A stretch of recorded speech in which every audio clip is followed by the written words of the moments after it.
ओम एकोनविंशः सर्गः। श्री राम की कैकेयी के साथ बातचीत और वन में जाना स्वीकार करके उनका माता कौशल्या के पास आज्ञा लेने के लिए जाना। तदप्रियम मित्रज्ञो वचनं मरणोपमं श्रुत्वा न विव्यथे रामः कैकेयीं चेदं ब्रवीत्। वह अप्रिय तथा मृत्यु के समान कष्टदायक वचन सुनकर भी शत्रुसूदन श्री राम व्यथित नहीं हुए। उन्होंने कैकेयी से इस प्रकार कहा, एवमस्तु गमिष्यामि वनं वस्तुमहं त्वितः जटाचीर्धरो राज्ञः प्रतिज्ञामनुपालयन्। माँ, बहुत अच्छा, ऐसा ही हो। मैं महाराज की प्रतिज्ञा का पालन करने के लिए जटा और चीर धारण करके वन में रहने के निमित्त अवश्य यहाँ से चला जाऊँगा। इदं तु ज्ञातुमिच्छामि किमर्थं मां महीपति नाभिनंदति दुर्धर्षो यथा पूर्वमरिंदमः। परंतु मैं यह जानना चाहता हूँ कि आज दुर्जय तथा शत्रुओं का दमन करने वाले महाराज मुझसे पहले की तरह प्रसन्नता पूर्वक क्यों नहीं बोलते हैं। मन्युर्न च त्वया कार्यो देवी ब्रूमि तवाग्रतः व्यास्यामि भव सुप्रीता वनं चीरजटाधरः। देवी, मैं तुम्हारे सामने ऐसी बात पूछ रहा हूँ, इसलिए तुम्हें क्रोध नहीं करना चाहिए। निश्चय चीर और जटा धारण करके मैं वन को चला जाऊँगा, तुम प्रसन्न रहो। हितेन गुरुणा पित्रा कृतज्ञेन नृपेण च नियुज्यमानो विस्त्रप्त खिन्न कुर्यामहं प्रियम। राजा मेरे हितैषी गुरु, पिता और कृतज्ञ हैं। इनकी आज्ञा होने पर मैं इनका कौन सा ऐसा प्रिय कार्य है जिसे निशंक होकर न कर सकूं। अलीकं मानसं त्वेकं हृदयं दहते मम स्वयं यन्नाह माम राजा भरतस्याभिषेचनम। किंतु मेरे मन को एक ही हार्दिक दुख अधिक जला रहा है कि स्वयं महाराज ने मुझसे भरत के अभिषेक की बात नहीं कही। अहम ही सीतां राज्यं च प्राणानिष्टान् धनानि च हृष्टो भ्रात्रे स्वयं दद्यां भरताया प्रचोदितः। मैं केवल तुम्हारे कहने से भी अपने भाई भरत के लिए इस राज्य को, सीता को, प्यारे प्राणों को तथा सारी संपत्ति को प्रसन्नतापूर्वक स्वयं ही दे सकता हूँ। किं पुनर्मनुजेन्द्रेण स्वयं पिता प्रचोदितः तव च प्रिय कामार्थं प्रतिज्ञामनुपालयन्। फिर यदि स्वयं महाराज मेरे पिताजी आज्ञा दें और वह भी तुम्हारा प्रिय कार्य करने के लिए, तो मैं प्रतिज्ञा का पालन करते हुए उस कार्य को क्यों नहीं करूँगा। तथा श्वासय श्रीमन्तं किन्त्विदं यन्महीपतिः वसुधासक्तनयनो मन्मश्रूणि मुञ्चति। तुम मेरी ओर से विश्वास दिलाकर इन लज्जाशील महाराज को आश्वासन दो। ये पृथ्वीनाथ पृथ्वी की ओर दृष्टि के धीरे धीरे आंसू क्यों बहा रहे हैं। गच्छन्तु चैव नयितुं दूता शीघ्र च वैर्यहे भरतं मातुल कुलादत्येव नृपशासनात्। आज ही महाराज की आज्ञा से दूत शीघ्रगामी घोड़ों पर सवार होकर भरत को मामा के यहाँ से बुलाने के लिए चले जाएं। दंडकारण्य मेषोहम गच्छाम्येव हि सत्वरः अविचार्यपि दुर्वाक्यम समावस्तुम चतुर्दश। मैं अभी पिता की बात पर कोई विचार न करके 14 वर्षों तक वन में रहने के लिए तुरंत दंडकारण्य को चला जाता हूँ। सा हृष्टा तस्य तद्वाक्यम श्रुत्वा रामस्य कैकेयी प्रस्थानं श्रद्धाना सा त्वरयामास राघवम। श्री राम की वह बात सुनकर कैकेयी बहुत प्रसन्न हुई। उससे विश्वास हो गया कि ये वन को चले जाएंगे। अतः श्री राम को जल्दी जाने की प्रेरणा देते हुए बोली, एवं भवतु यास्यन्ति दूता शीघ्र च वैर्हयैः भरतं मातुल कुलादि वर्तयितुं नराः। तुम ठीक कहते हो, ऐसा ही होना चाहिए। भरत को मामा के यहाँ से बुला लेने के लिए दूत लोग शीघ्रगामी घोड़ों पर सवार होकर अवश्य जाएंगे। तव त्वहं क्षमं मन्ये नोत्सुकस्य विलम्बनं राम तस्मादितः शीघ्रं वनं त्वं गन्तुमर्हसि।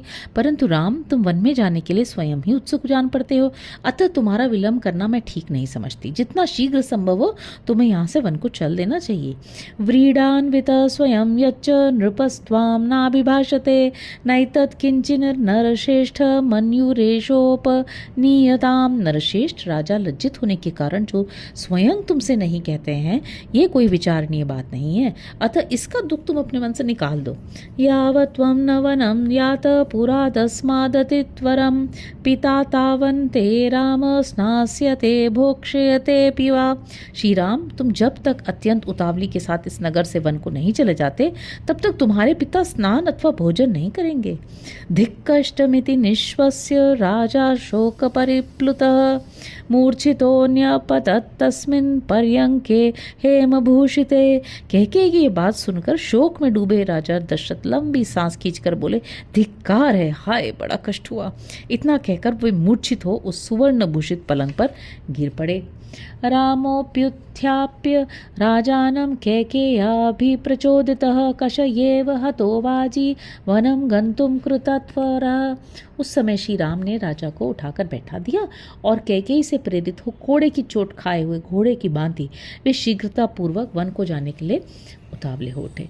तदप्रियमनार्याया वचनं दारुणोदयं श्रुत्वा गतव्यथो रामः कैकेयीं वाक्यम् अब्रवीत्। अनार्या कैकेयी के उस अप्रिय एवं दारुण वचन को सुनकर भी श्री राम के मन में व्यथा नहीं हुई। वे कैकेयी से बोले, नाहमर्थपरो देवी लोकमावस्तुमुत्सहे विद्धि मां ऋषिभिस्तुल्यं विमलं धर्ममास्थितम्। देवी, मैं धन का उपासक होकर संसार में नहीं रहना चाहता। तुम विश्वास रखो, मैंने भी ऋषियों की ही भांति निर्मल धर्म का आश्रय ले रखा है। यत्तत्र भवतः किंचित् शक्यं कर्तुं प्रियं मया प्राणानपि परित्यज्य सर्वथा कृतमेव तत्।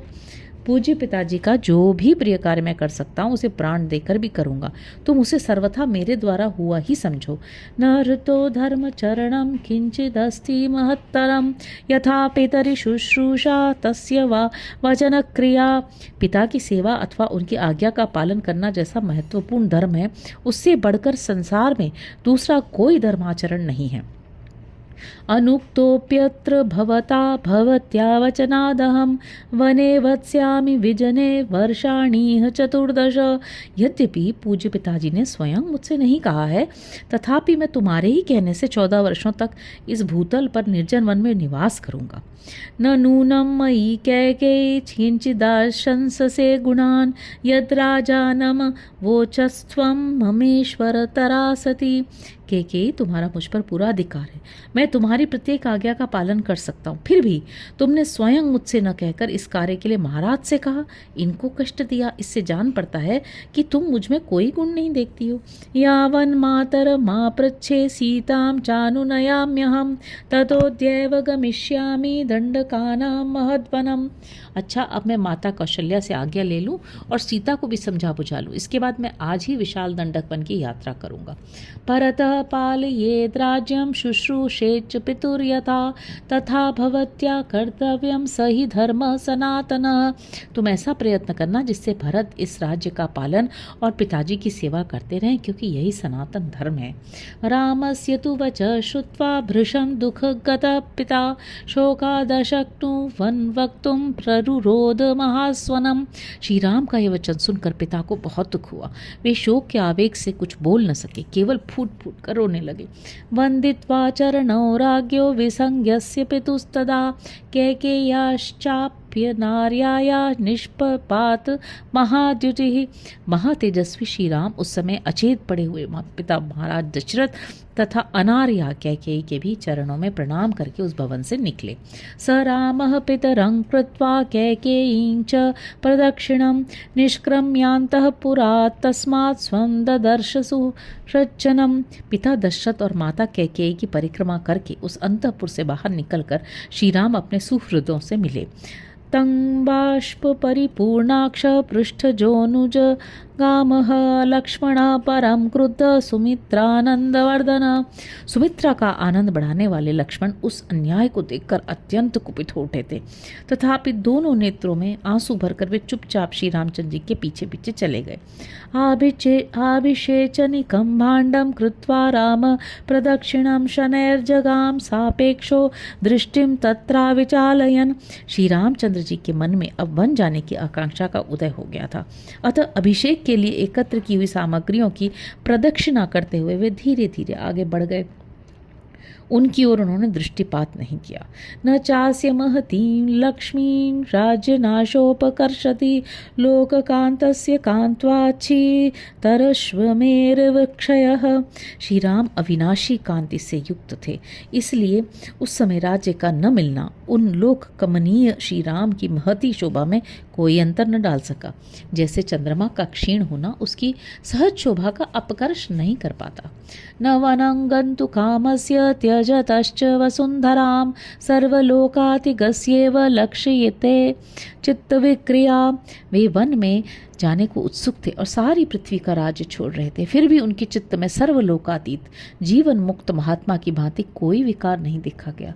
प्रतिषिध्य शुभं छत्रं व्यजने च स्वलंकृते विसर्जयित्वा स्वजनं रथं पौरांस्तथा जनान् धारयन् मनसा दुःखमिन्द्रियाणि निगृह्य च प्रविवेशात्मवान् वेश्म मातुरप्रिय शंसिवान्। श्री राम ने अपने ऊपर सुंदर छत्र लगाने की मनाही कर दी। डुलाए जाने वाले सुसज्जित चंवर भी लोग रोक दिए। वे रथ को लौटाकर स्वजनों तथा पूर्ववासी मनुष्यों को भी विदा करके दुख को मन ही में दबाकर इंद्रियों को काबू में करके वह अप्रिय समाचार सुनाने के लिए माता कौशल्या के महल में गए। उस समय उन्होंने मन को पूर्णतः वश में कर रखा था। सर्वोप्यभिजन श्रीमान श्रीमत सत्यवादिनः नालक्षयत रामस्य कंचिदाकारमानने। जो शोभाशाली मनुष्य सदा सत्यवादी श्रीमान राम के निकट रहा करते थे, उन्होंने भी उनके मुख पर कोई विकार नहीं देखा। उचितं च महाबाहुर्जहौ हर्ष मात्मवान् शारद समुदीर्णांशुश्चंद्रस्तेज इवात्मजम्। मन को वश में रखने वाले महाबाहु श्री राम ने अपने स्वाभाविक प्रसन्नता उसी तरह नहीं छोड़ी थी जैसे शरद काल का उद्दीप्त किरणों वाला चंद्रमा अपने सहज तेज का परित्याग नहीं करता है। वाचा मधुरया राम सर्वं सम्मानयन् जनम् मातु समीपं धर्मात्मा प्रविवेश महायशा। महायशस्वी धर्मात्मा श्री राम मधुर वाणी से सब लोगों का सम्मान करते हुए अपनी माता के समीप गए। तं गुणैः समतां प्राप्तो भ्राता विपुल विक्रमः सौमित्रीरनुव्राज धारयन् दुःखमात्मजम्। उस समय गुणों में श्री राम की ही समानता करने वाले महापराक्रमी भ्राता सुमित्रा कुमार लक्ष्मण भी अपनी मानसिक दुख को मन ही में धारण किए हुए श्री राम के पीछे पीछे गए। प्रविश्य वेशमातिभृशं मुदायुतं समीक्ष्यतां चार्थ विपत्तिमागतां न चैव रामोऽत्र जगाम विक्रियां सुहृज्जन् श्यामत विपत्तिशंक्या। अत्यंत आनंद से भरे हुए उस भवन में प्रवेश करके लौकिक दृष्टि से अपने अभीष्ट अर्थ का विनाश हुआ देखकर भी हितैषी सुहृदों के प्राणों पर संकट आ जाने की आशंका से श्री राम ने यहाँ अपने मुख पर कोई विकार नहीं प्रकट होने दिया। इत्यार्षे श्रीमद् रामायणे वाल्मीकिये आदि काव्ये अयोध्या कांडे 19 सर्गः।